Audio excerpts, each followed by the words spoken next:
مصطفى مصطفى متبعون للصفا. بسم الله الرحمن الرحيم. الحمد لله رب العالمين، الصلاة والسلام على أشرف الأنبياء والمرسلين سيدنا محمد وعلى آله وصحبه أجمعين، وبعد. رب اشرح لي صدري ويسر لي أمري واحلل عقدة من لساني يفقهوا قولي.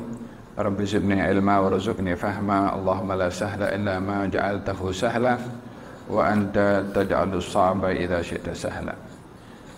Hikmah yang ke-64. Al-Imam Ibn Athaillah berkata, "Isa'atika ma'ahu an yakuna dhalika istidrajan laka, sanastadrijuhum min haitsu la ya'lamun." Takutlah kamu dengan keberadaan ihsan dari Allah kepada kamu dan berterusannya dosa kamu terhadapnya, untuk ia menjadi satu istidraj dari Allah kepada kamu, sesuai dengan firman-Nya, sanastadrijuhum min haitsu la ya'lamun, kami akan memberikan istidraj kepada mereka dalam keadaan mereka tidak mengetahui. Kata-kata ini berbicara tentang al-istidraj. Apa itu al-istidraj? Al-istidraj adalah penampakan ihsan dari Allah kepada hamba yang bermaksiat dan derhaka kepada Allah. Penampakan nikmat yang banyak diberi kepada Allah oleh Allah kepada seseorang yang meneruskan kufur nikmatnya kepada Allah. Ini istidraj. Allah masih memberi dalam keadaan yang diberi ingkar kepada yang maha memberi. Dan ini adalah seberat-beratnya azab. Ianya lebih berat daripada orang dihukum langsung oleh Allah karena ingkarnya, berbandingkan kepada orang yang diulur, yang diberi nikmat untuk semakin kufur kepada Allah Subhanahu wa ta'ala. Berbicara tentang nikmat dan natijah daripada nikmat, ada dua keadaan, yakni seseorang itu kalau diberi nikmat bila bersyukur, dan seseorang itu bila diberi nikmat ia kufur. Masing-masing ada resikonya. Kata-kata ini menempatkan manusia di dalam satu keadaan, yaitu wajib mensyukuri nikmat. Allah Subhanahu wa ta'ala berfirman dalam Al-Quranul Karim, "Wa idh ta'adzana rabbukum la in syakartum la azidannakum wa la in kafartum inna adzabi lasyadid." Tuhanmu mengisytiharkan kepada kamu, kalau kamu bersyukur kamu akan ditambahkan, kalau kamu kufur maka ketahuilah adab Allah itu adalah pedih. Di dalam Al-Quranul Karim banyak diceritakan perintah untuk bersyukur walaupun sedikit yang melakukannya. Wa qalilun min ibadiyas syakur, dan sedikit sekali daripada hamba-hambaku yang bersyukur. Terdapat perbezaan ulama mengenai siapa yang lebih mulia, adakah orang kaya yang bersyukur atau orang miskin yang bersabar. Mana yang lebih baik? Adakah orang kaya yang bersyukur ataupun orang miskin yang bersabar? Dua-dua itu adalah dugaan. Kekayaan adalah dugaan, kemiskinan pun juga dugaan. Pada kedua-dua ini dituntut masing-masing untuk mengedepankan sikap yang disuruh oleh Allah bila diduga dengan nikmat atau diduga dengan musibah. Allah berfirman dalam Al-Quran, "Wa nabluukum bisyarri wal khairi fitnah." Kami menduga kamu dengan apa yang kamu suka, yaitu nikmat, dan apa yang kamu tak suka, yaitu perkara yang bersifat bahaya, musibah. Kedua-dua adalah dugaan. Hanya menyikapi dugaan ini berbeza. Kalau orang diduga dengan nikmat, tuntutannya adalah syukur. orang diduga dengan musibah, tuntutannya sabar. Bila kedua-duanya pas, orang yang diduga dengan nikmat bersyukur, orang diduga dengan musibah bersabar. Mana yang lebih baik daripada keduanya? Adakah orang sabar atau orang yang bersyukur? Sebahagian ulama termasuk yang dinukil oleh Imam Al-Ghazali, ia mengatakan wala ghaniyun syakir khairun min faqirin sabir. Orang kaya yang bersyukur lebih baik berbandingkan orang miskin yang sabar, disebabkan oleh karena dugaan syukur itu lebih berat berbandingkan dengan dugaan sabar. Hal ini dinyatakan oleh Allah di dalam Al-Quranul Karim ketika menceritakan apa yang diinginkan oleh syaitan terhadap anak-anak Adam adalah ingin menghalang mereka bersabar. Yani syaitan mahu manusia tidak bersyukur. Syaitan duduk mengganggu anak-anak Adam untuk tidak bersyukur. Dalam Al-Quran Allah berfirman menyatakan apa yang dikatakan oleh syaitan terhadap Allah Subhanahu wa taala. Katanya summa la'atiyannahum min baini aydihim wa min khalfihim wa an aymanihim wa an syama'ilihim wa la tajidu aktsarahum syakirin. Aku akan datangi mereka, manusia inilah, kata syaitan mengatakan kepada Allah, aku akan datangi manusia daripada hadapan, maksudnya daripada ketinggian. Aku datangi mereka daripada belakang, maksudnya dilupakan akan kematian. Aku datangi mereka daripada sebelah kanan, maksudnya menghalang mereka mengingati amal baik. Aku datangi mereka daripada sebelah kiri, aku panggil ia untuk melakukan maksiat. Jadi 4 penjuru. Kemudian penghujungnya wala tajidu aktsarahum syakirin, sehingga engkau wahai Allah tak jumpa dari hamba-hambamu yang bersyukur. Jadi matlamatnya menghalang manusia daripada bersyukur, dan pastinya tidaklah itu dijadikan tujuan oleh syaitan, melainkan ia adalah yang paling berbahaya di sisi Allah. Dan juga sebaliknya, bila berjaya melawan kepada syaitan untuk menjadi orang yang bersyukur, ia adalah menjadi setinggi-tinggi kemuliaan dari Allah kepadanya. Dan dengan demikian perbezaan antara syukur dengan sabar. Menyikapi nikmat ini dituntut kepada seseorang untuk bersyukur kepada Allah Subhanahu wa taala. Wadhkuru ni'matallahi 'alaikum. Sentiasalah kamu mengingati nikmat Allah pada kamu. Yani disuruh ingat nikmat supaya ingat syukur. Diingat nikmat supaya dia tidak lalai. Karena seseorang yang mengingati nikmat dan menyadarinya ia datang daripada Allah, manusia itu akan terpanggil untuk berbuat baik kepada siapa yang ia berbuat baik kepadanya. Yani mengingati jasa dan budi orang yang berbuat baik. Kalau dia ingat nikmat itu datangnya daripada Allah, maka dia akan mensyukuri kepada Allah Subhanahu wa taala. Hanya ada sebahagian manusia yang dia tidak mahu mengingati nikmat, tetapi dia sentiasa meminta tambahan nikmat. Ada orang yang diberi nikmat namun dia leka daripada mensyukuri nikmat. Dan nikmat sini ada macam-macam ya, tak semestinya nikmat itu berupa harta.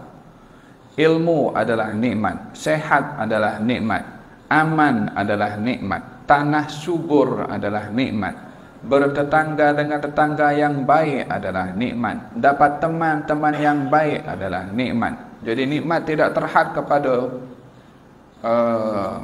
harta benda yang kita ada. Jadi nikmat itu ada bersifat hissi, ada bersifat maknawi. Hissi maknanya material yang kita boleh kesan, kita boleh sentuh.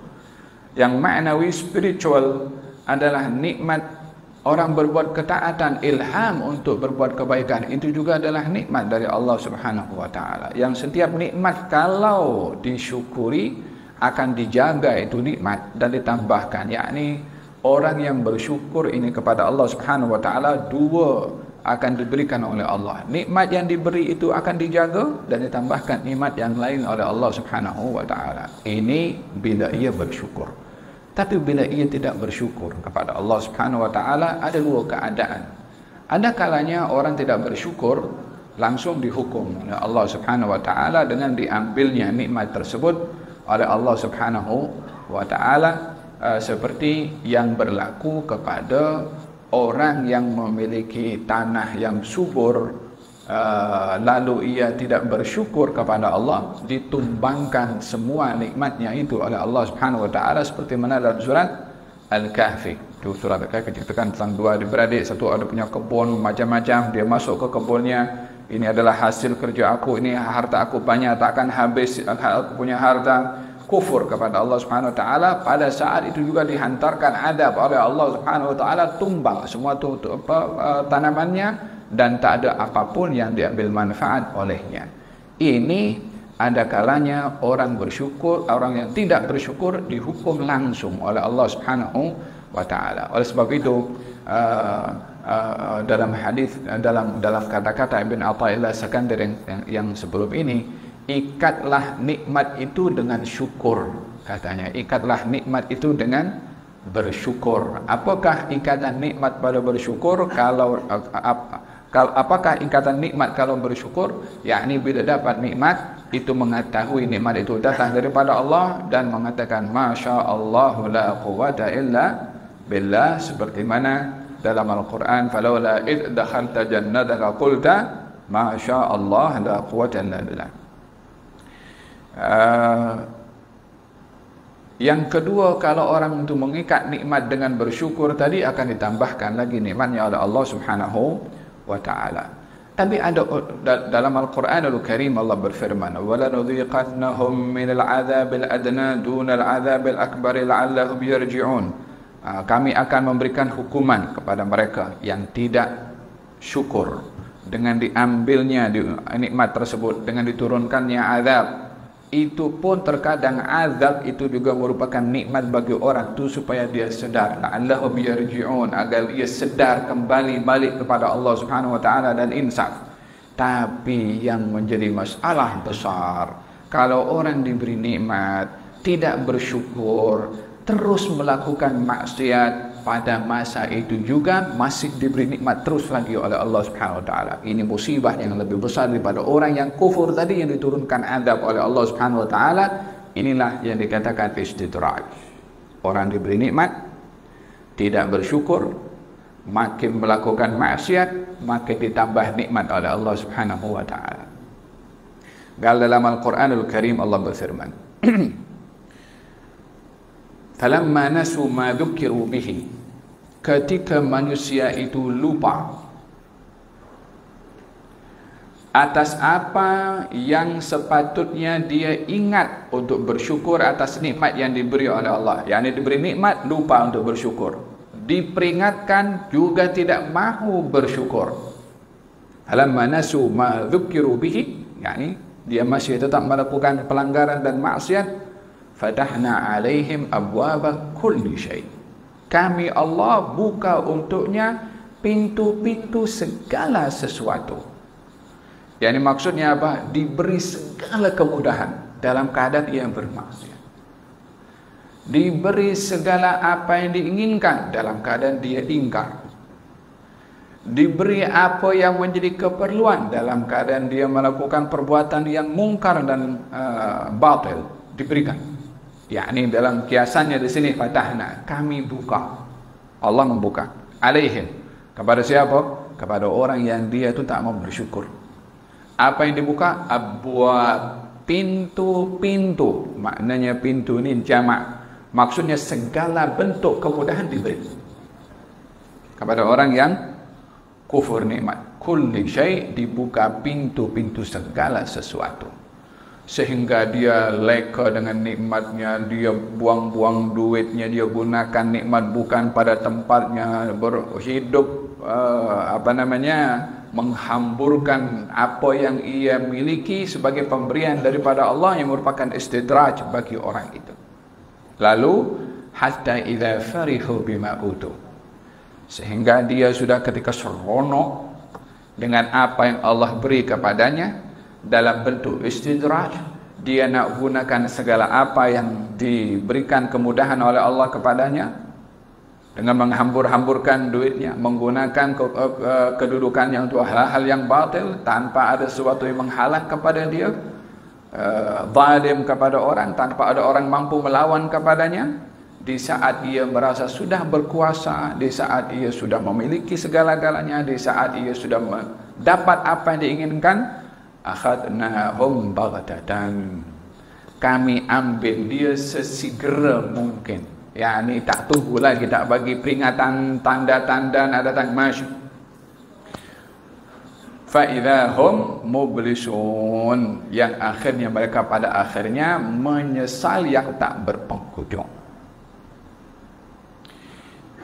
Ini seburuk-buruk azab bagi orang yang diberi nikmat namun diberi hukuman istidraj, yakni biarkan leka dengan nikmat yang diberikan oleh Allah Subhanahu wa taala, sehingga dia semakin melakukan kemungkaran. Dalam sejarah ada satu penguasa zalim zaman dahulu, ketika diajak oleh Nabi beriman kepadanya, ia enggan untuk beriman. Kemudian dia bertanya, apa yang kamu janjikan kepada aku kalau aku beriman kepada engkau? Katanya syurga. Kalau katanya apa itu syurga? Katanya di syurga ada segala kenikmatan, ada istana yang ada dibuat daripada emas, intan permata, walhasil hiasan-hiasan syurga yang digambarkan oleh Nabi tersebut. Kata penguasa itu pula mengatakan, aku boleh buat macam syurga yang kamu janjikan untuk aku. Maka dikumpulkan semua harta, kekayaan bumi, emas-emas dibuat untuk nak mencabar syurga yang dijanjikan oleh Nabi tersebut. Diambil satu kawasan tertentu, dibangun bandar, city, yang bangunannya dibuat daripada emas. Menghabiskan masa bangunan itu 100 tahun lebih, dan segala tenaga dikerahkan untuk membangun bangunan itu. Bukan satu bangunan, bangun bandar. Ya, ini nak gambarkan betapa luasnya itu bandar sampai menghabiskan masa 100 tahun. Siap tiba hari perasmian.